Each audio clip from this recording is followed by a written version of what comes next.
Hello everyone, welcome to Top 10 Character Moments. Today we're breaking down my list for the top 10 best moments of Kanan Jarrus, aka Caleb Doom. Be sure to stay tuned every Friday to watch my latest top 10 video. In each video, I will break down my list for a specific character's best moments and why I like them so much. Make sure you guys are staying tuned next week as I will be breaking down my picks for the top 10 best moments of the young Pokemon performer, Serena. Make sure you guys like this video and subscribe to my channel. I also have another YouTube channel called Sector for Nerds and would highly encourage you to subscribe there as well. It's free and it really helps support me as a content creator. Thank you guys.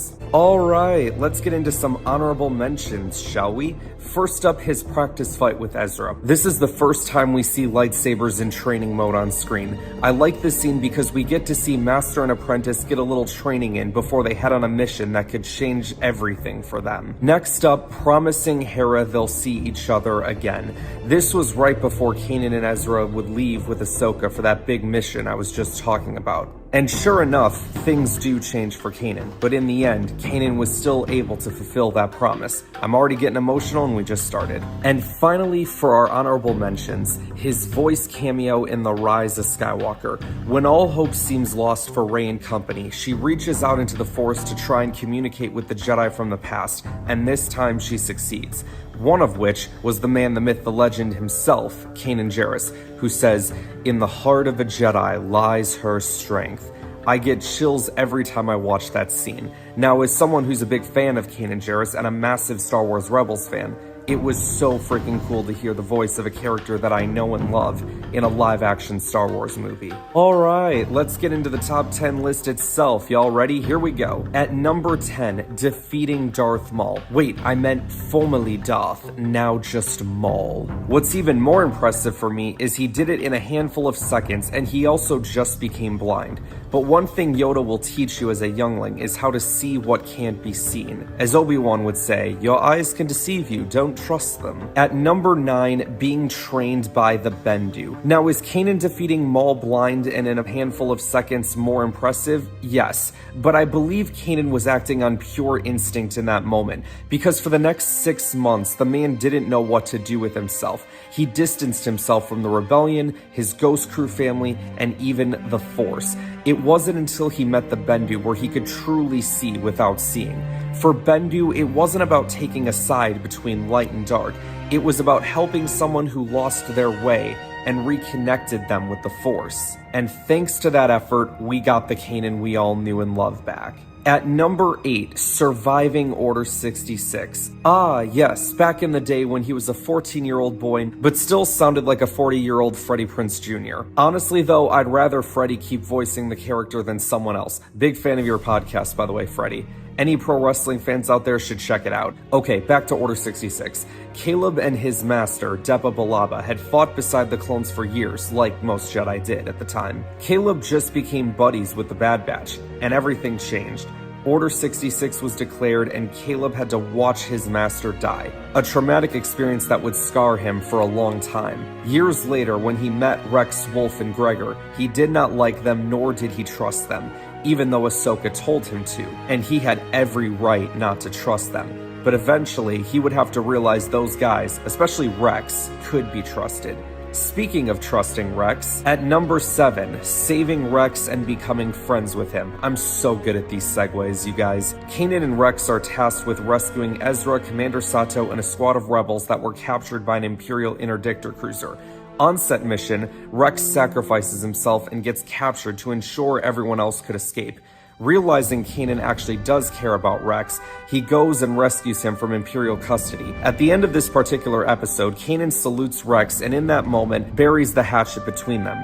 Now, another thing I love about their relationship, fast forwarding a little bit to after he gets his mask, the eye marks look reminiscent to markings on Rex's clone helmet.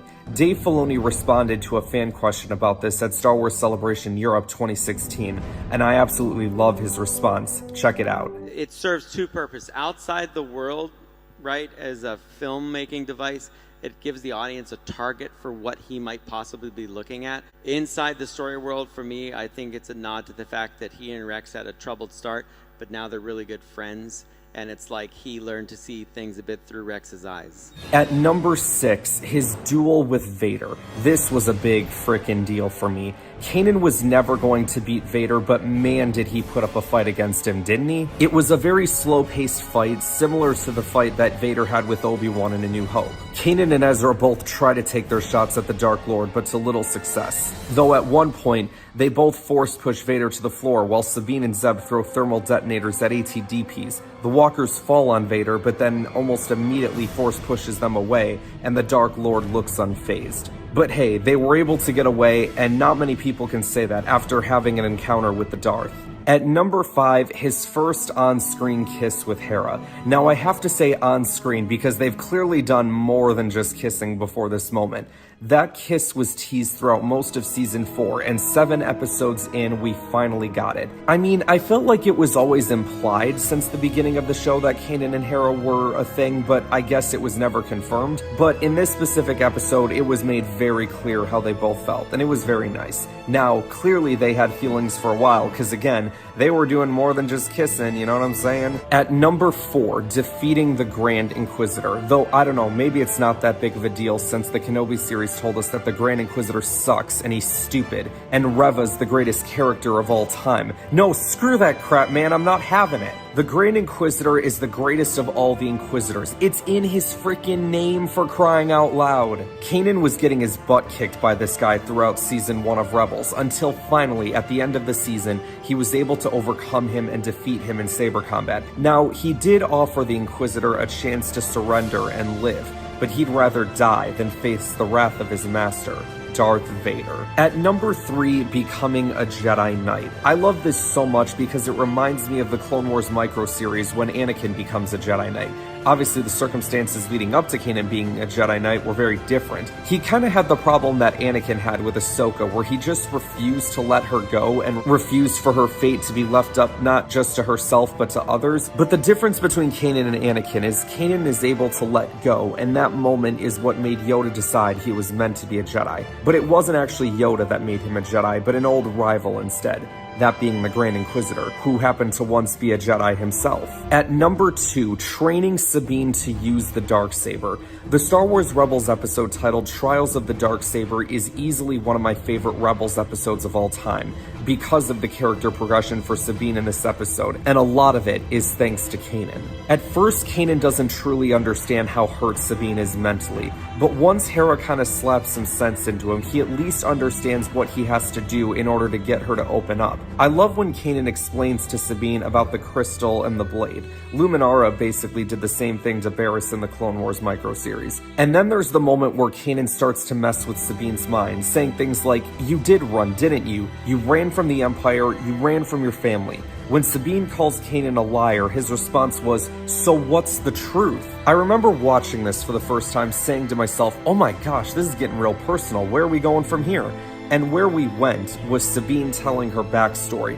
The backstory I'd been waiting for since she talked about having trust issues in season 1. Sabine let it all out and eventually broke down crying. After Rao and Ezra bent a knee in loyalty to her, Kanan assures her that this family, meaning the Ghost Crew, would stand by her no matter what. First time watching this, I completely forgot Kanan was blind, but it's kind of funny because even though he's blind, it feels like he can see more than he ever had before. And finally, at number 1, his sacrifice. Let me tell you guys this, up to this point, I have never cried watching something on TV as much as I did watching this scene for the first time.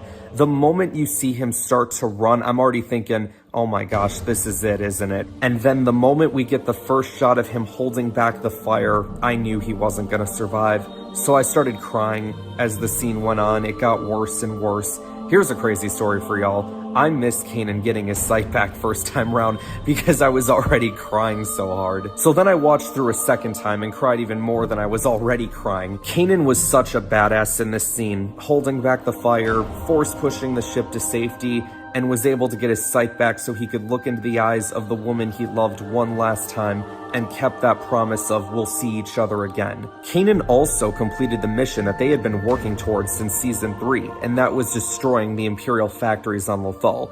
Kanan 100% knew that he was going to die on this mission, which is why he made Ezra lead. Kanan knew what he was meant to do, but if he took charge, he wouldn't be able to think clearly because of the way he feels about Hera. That's a true Jedi Knight right there. Kanan knew that if Hera and everyone else are gonna be okay, he needed to make this sacrifice. So there you have it, guys. That's my list for the top 10 Kanan Jarrus, aka Caleb Doom moments. Let me know what your favorite Kanan moments are in the comments below. And did anyone else miss Kanan's sight returning first time around because they were crying so much, or was that just me? Let me know in the comments below. And finally, like this video, subscribe to the channel, share this video with others to help support the channel, and I will see you guys next time.